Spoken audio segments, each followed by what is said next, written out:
Be Engaged is brought to you by Oh My God. Is your organization looking for a unique, affordable way to raise funds? Reach out to Oh My God, where they can help with professional branding in a unique way that doesn't cost you anything up front. Rather than buying a bunch of mugs, magnets, tumblers, or keychains and trying to move them, you simply take the orders and payments and Oh My God will fill them afterward. That means it doesn't cost you anything. Email ohmygodgifts@gmail.com, visit ohmygod.com, or find them on Facebook or TikTok to get the process started. And now, be engaged.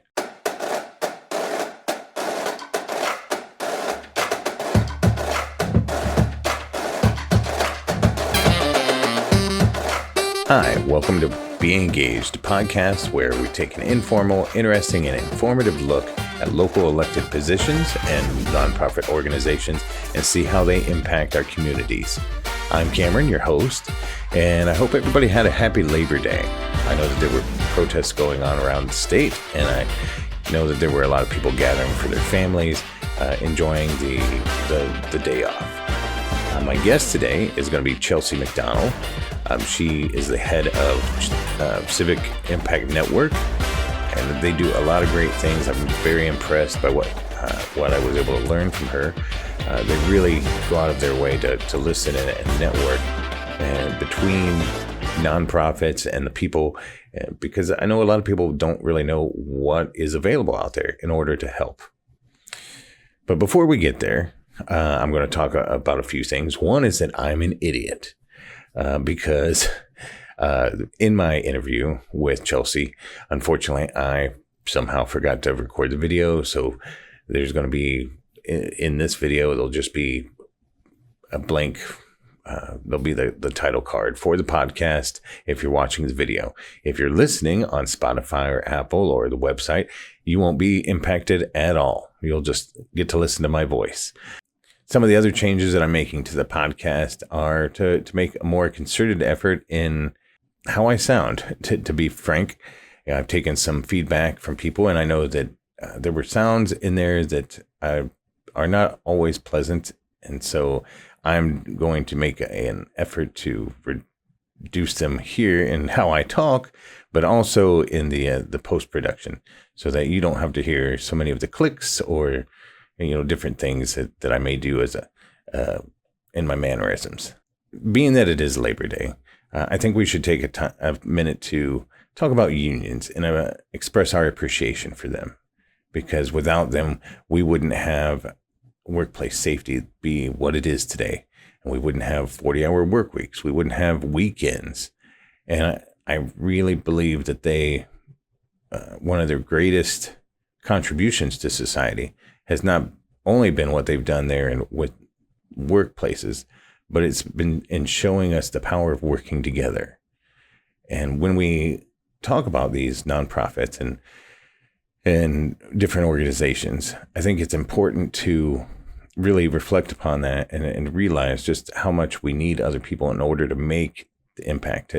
That being engaged is not just about doing your individual thing. It is with and in concert with other people.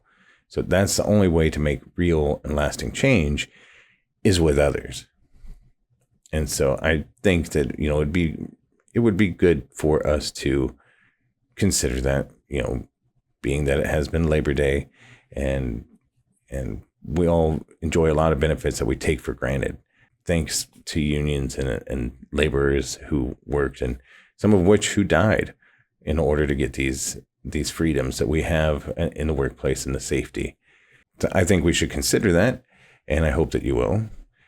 But now we're going to move on to the interview with Chelsea and Civic Impact Network.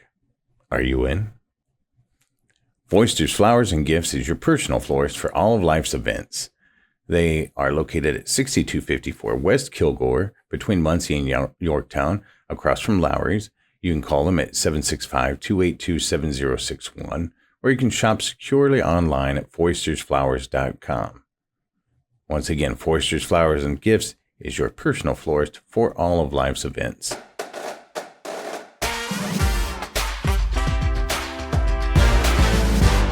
All right, we're here with Chelsea McDonnel. She's with the Civic Impact Network. Their mission is simple. They cultivate participation and set civic advocacy in motion, according to their Facebook page. Thank you for coming on, Chelsea. I appreciate it. Very welcome. So what can you tell us about the Civic Impact Network? I know you're new, it's still pretty new, and you're still probably trying to figure out exactly how you can impact the community. But what is it? Would you describe it? The main component is listening and facilitating. Most people want to be a part of their community. They want to do good things that make them feel good, and they just need to know where to start. So being able to talk to people and actually listen to what their passions are, what it is they get excited about, it helps us facilitate some of these volunteer opportunities, get them involved, even as simple as getting out to events in the community. The more people that we have using the facilities that we have available to them, using the parks that we have available, showing up for these great events that we have locally, that helps our economy. It helps us boost participation in so many ways, even by tracking numbers. Local events, knowing that people are actually showing up means that they're going to do it again next year. Right. No, that's excellent. So you do all of these things, but do you have certain events or groups that you work with specifically? Is there like a set where you tend to focus the efforts? Well, we are focused on East Central Indiana, and we honestly look to work with anybody who is interested in working in the community and making a positive change. We really work on getting people to different volunteer opportunities in the area, Soup Kitchen, Second Harvest Food Bank, Minitrista, some of these really, really great things that we have in our community that stand out. Right. And, we just want people to participate in whatever way that is in the community. But we also really focus on what that means for civic engagement and how that boosts people's morale. Mm-hmm. And we really want people to focus on, all of these little things that we do, they add up and it makes an impact for somebody. We really focus on positive empowerment, positive reinforcement. We love doing things like park pickups. We've done some cleanups at places like the Craddock Wetlands. And while we're there, we're just talking to people about what they care about, how they're feeling about what they're doing, what they would like to see done in the community. We do a lot more listening than talking, really, is what it adds up to. Is we want to know what the people need, what they want to see, and then we want to work on facilitating that for them. So if we've got people coming to our cleanups saying, I really want to see better affordable housing in this community, and maybe they have a personal story, there are so many things that we can connect them to. Just some off the top of my head, we've got the human library here, right? And these people are books that you can go and read, and so they tell their stories. Maybe this person needs to tell their story. Maybe they tell their story to the right person and that person goes, oh my gosh, this is the project that I've been working on. We have a group called Muncie Resist. They focus on policies and things that are happening locally. So maybe they know something about it, Habitat for Humanity. There are so many things that we can then connect that person to. And, sometimes it just takes that one connection to change everything. No, I love that, because when you were talking, I was thinking it just sounds like you're listening a lot, and I think that's what a lot of people want. They want to be heard, but it's like sometimes they don't know what is available. So you all can act like this little hub, like the network, to where, rather than necessarily facilitating the organizers or the people to go to these places, you will collect the ideas that these people have, and then you'll be able to kind of plug them in. When the soup kitchen needs people, then you can be like, hey, these people here, have shown an interest in that, they'll volunteer. Or if ARF or somebody wants to get involved with animals, you can plug them in there. Would that be fair? Yes, absolutely. And, you know, Delaware County in general has so much to offer. We are the Yeah. highest populated nonprofit space in all 92 counties, but people just don't know what's there. And the way that we do things are we're just regular everyday people showing up at events, hosting these really small events. It's nothing really special or fancy. Hmm. It's just people getting together, being with each other, supporting each other, and just talking and having these really great conversations. And I mean, they're really, I'm not going to say that it's not hard work sometimes, Right. because trying to bridge communities can be hard work, but it's not hard to just be kind and lend a listening ear. And because of all of the connections that I have in my community over the last several years that I've been working here, I really do know how to make these connections. It's like everywhere I go, I'm listening for these keywords so that I can then just plug somebody in, because all it takes, like I said, is that one connection, Hmm. and it could change your life. Maybe you have found the thing that just fills your soul. And that's what we want, because when people are feeling good about what they're doing, they're going to do more. They're going to inspire other people to do more. Yep. And we just become a better community together. Yeah, I've seen you in action, and like I've been lucky enough to see you make those connections and really listen to people, like I said. But I had just talked about this on the last show about how when people get engaged, then they take pride and they take pleasure in connecting, and then they want to do it more. And so, yeah, I'm with you here, and I appreciate what you're doing. Is there like a story that you have that, you had this and it's just, you've seen it in action to where it's like you connected this person with this group and next thing you know, they're doing. Oh gosh, I have so many stories like that. Some of my favorite examples, honestly, are with university students. I've been so incredibly lucky to be able to have these relationships with university students where they know that they can trust me. They know that I'm there to listen to them. I'm there to help facilitate these connections. And I've been able to do that for them. And I think in 2025, especially, young people do not have the voice that they deserve. We have a Mhm. lot of people running things and making decisions who are completely out of touch with what it's like to grow up in this time period, what it's like to struggle.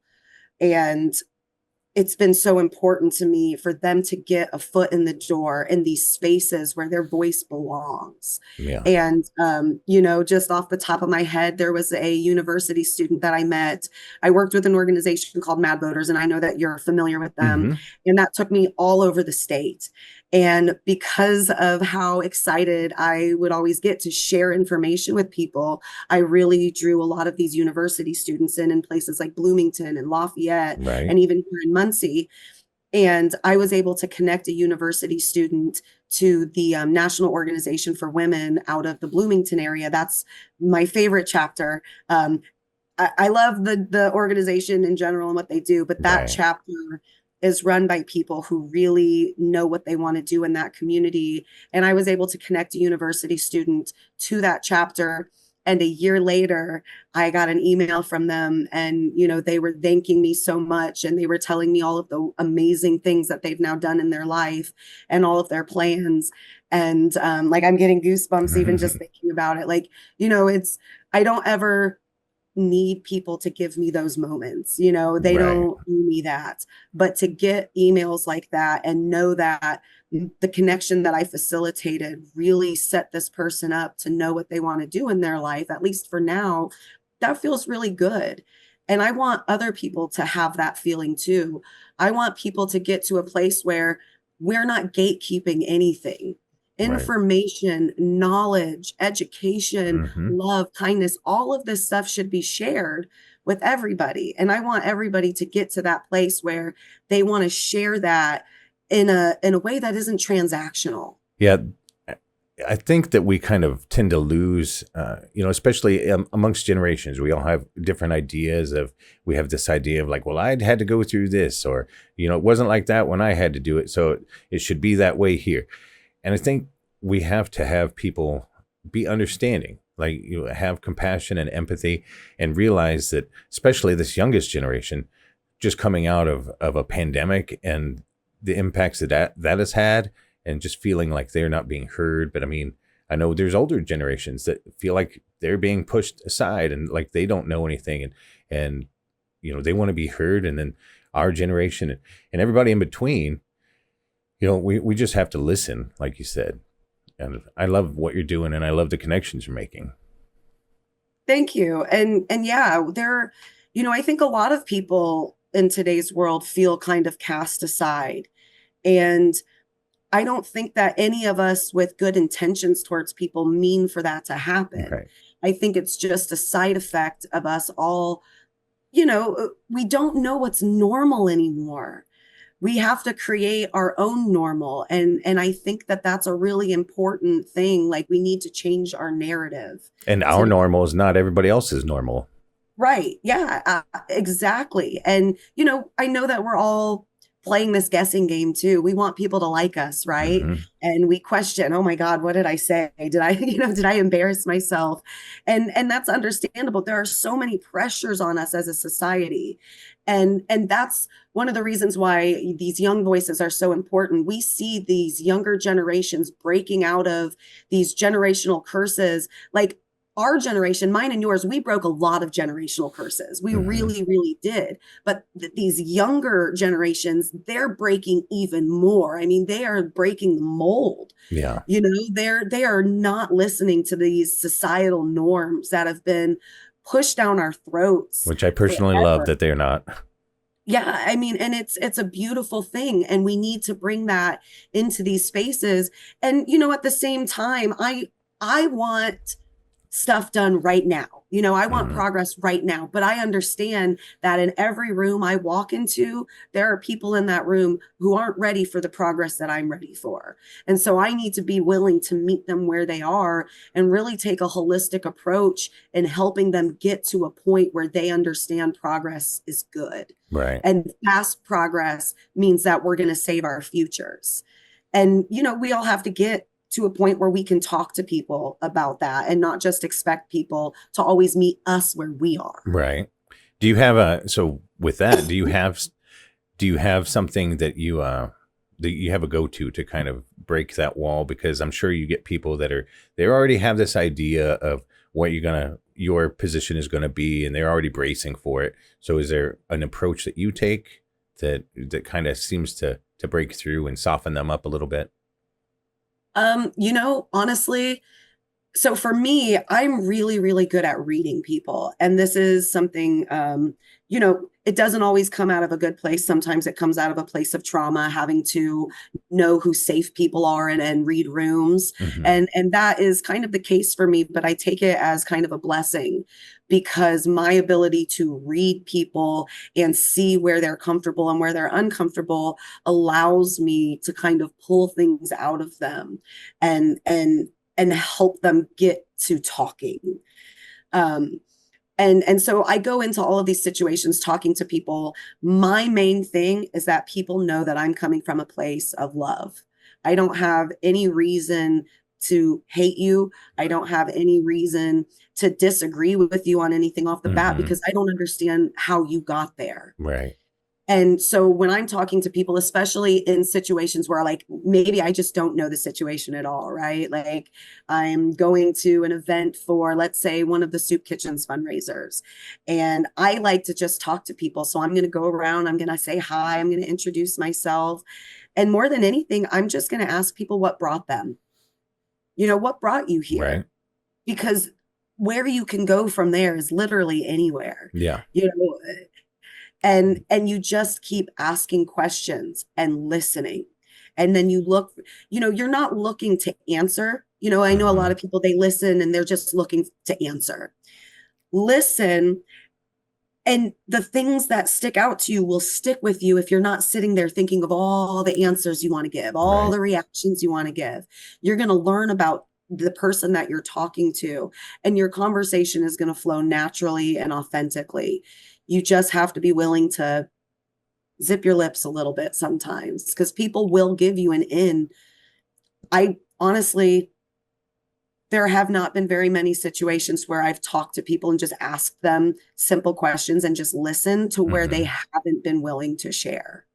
Yeah, it's kind of amazing that as much as one might know, how much you can still learn by just listening and asking questions. Oh, But yeah. so with Civic Impact Network, um, I guess is there what's been one of your organizations you've worked with that you felt like you've made the most impact? Well, so Civic Impact is pretty new. We're really just getting this up, and it's not some big organization with a bunch of paid Hmm. employees and a huge board and anything like that. We are a very simple, very localized group of people. And, we do monthly volunteering at Second Harvest Food Bank. Okay. And our thing is like, you may feel nervous to volunteer. That's okay. This is a new thing for you. Come with our team. Our team is always positive. We're always going to be very empowering to the people who come with us. Let us hold your hand through the first process. And even if you need it the second time, the third time, or maybe you just enjoy coming with our team now, you know, getting people through those first few times, Hmm. it's all up to them after that. And honestly, every person so far that we've had come out with us, they've continued on. Because we're keeping up with people too. We're checking in with them. Hey, how are you doing? Have you heard anything in the community that you've been interested in? Anything that maybe we can look at? um, it's just getting people to think and get activated. I will say I have been really excited with Food Not Bombs. Okay. Came back to Muncie on the university, and we actually went and we had a conversation with the people who wanted to get it started, Hmm. and we were able to just kind of give them some information about how things work within Muncie City and how you can go about giving food away, and what the rules and regulations are. And we were able to help them plan what it was that they wanted to do.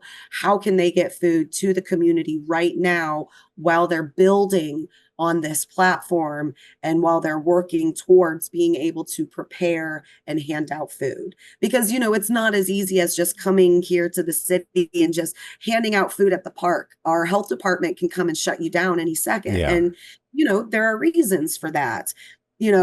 I've always been somebody who gives out food in many, many different situations. And I think that we all should. I don't want to get anybody to be like, oh no, I can't give out food. Right. Give out food.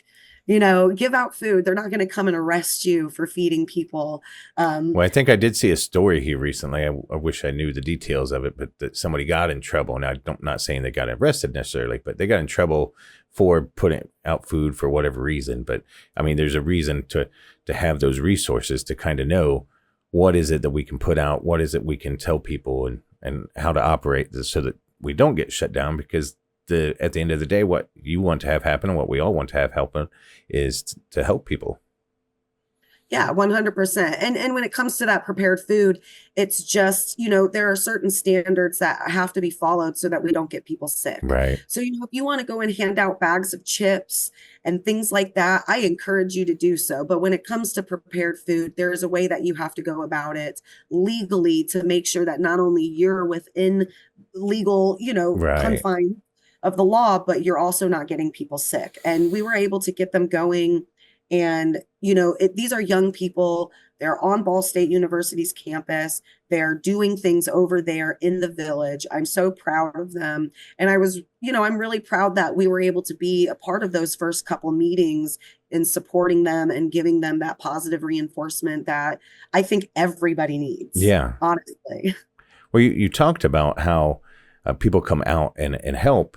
And I think that that's what people should know is that they can have an idea that they want to help, but they don't have to know exactly how they want to help. Sometimes you just want that, more or less, the fellowship that, being there with other people and enjoying helping others, or giving back to the community, being engaged, that kind of thing. And so you don't have to know exactly what it is. And you can kind of come in and talk to people like you, and to kind of get plugged in other places. Yeah. And, sometimes we just have these random meetings at coffee shops, and random people will show up, and we've been able to say, we go around, we introduce ourselves. There was this one time that we had a representative from Friends Church come out, and they wanted everybody to know, hey, we have space that we want the community to use. Like, no strings attached. We just want the community to use this space because we care about you. And so we were able to connect people in that room that day. Hey, you guys were looking for a community space for this project. Voila, we've made it happen. And, the other thing is that I get a lot of messages from people who are like, oh, I really care about this thing, so I really want to start this and I want to do all this. And because of my knowledge and my connections to all the different people I know, I can say, hey, hold on a second. Let me send some messages out because this sounds very, very familiar. I think I can connect you with the right people. And that way we also don't have people starting from scratch. We don't have to continuously reinvent the wheel when it comes to helping people. There are really, really great systems and projects in place that we just need to get people tapped into. So maybe this person has this great idea, somebody else is already doing it, but this new person has just this new way of going about one thing. Yeah. Get them connected, get them set up, get them making this other system more efficient so that we can do more.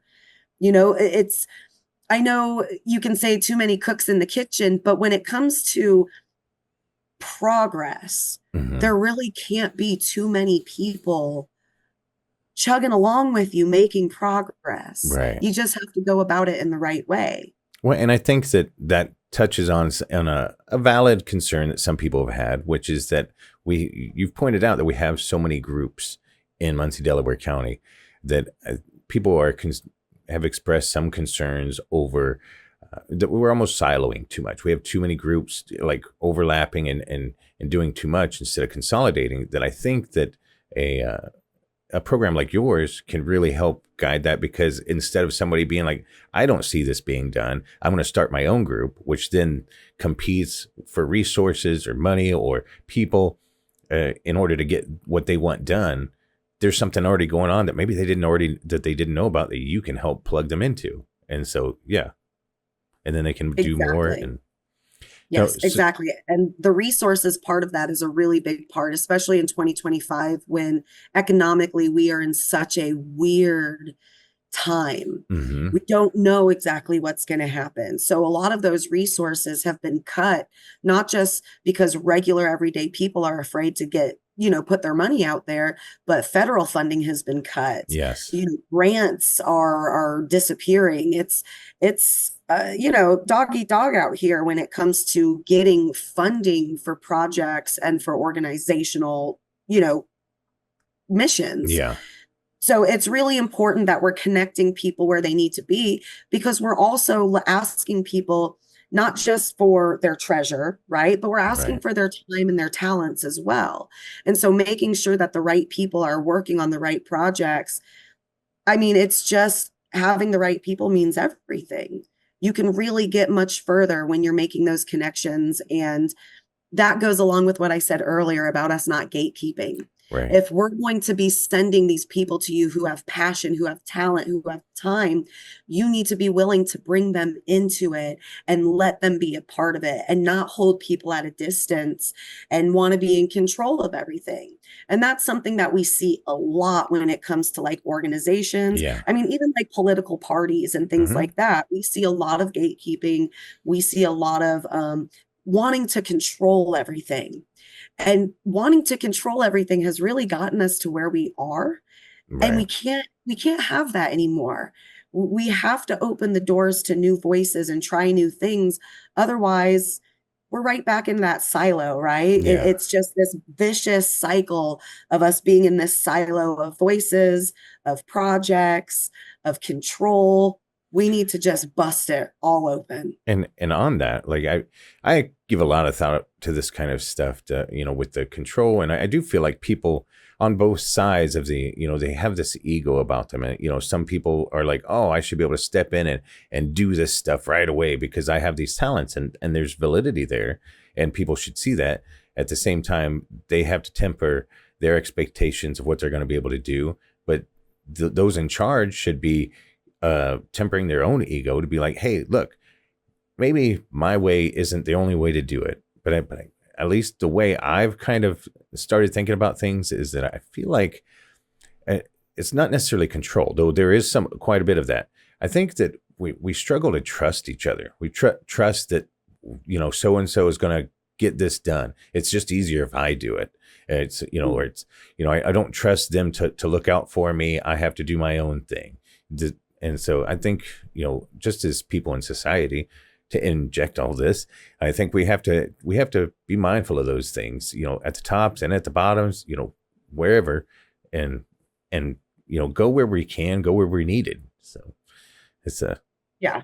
No, you're right. And that's a part of going into this changing the narrative piece is, over the years, and I've been overzealous before, I've come into things and been like, yeah, like I'm going to do all of this stuff. And I've had to really temper my expectations. Guilty. Yep. And yeah.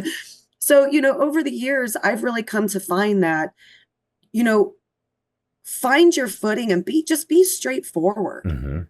That's really the best thing that we could do for each other right now is, hey, this is how I'm feeling. These are my expectations. How can we get from point A to point B? Let's not beat around the bush. Let's be efficient. Let's be honest, transparent, and authentic with each other. Let's and communicate.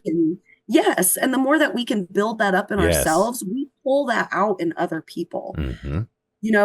One of my rules, and a lot of the people at the organizations, because I've worked with dozens of organizations, and many of them will, if you ask them, they'll be like, yeah, that's Chelsea. One of my rules when it comes to working together is leave your ego at the door. That's not what I'm here for. I don't have time for it.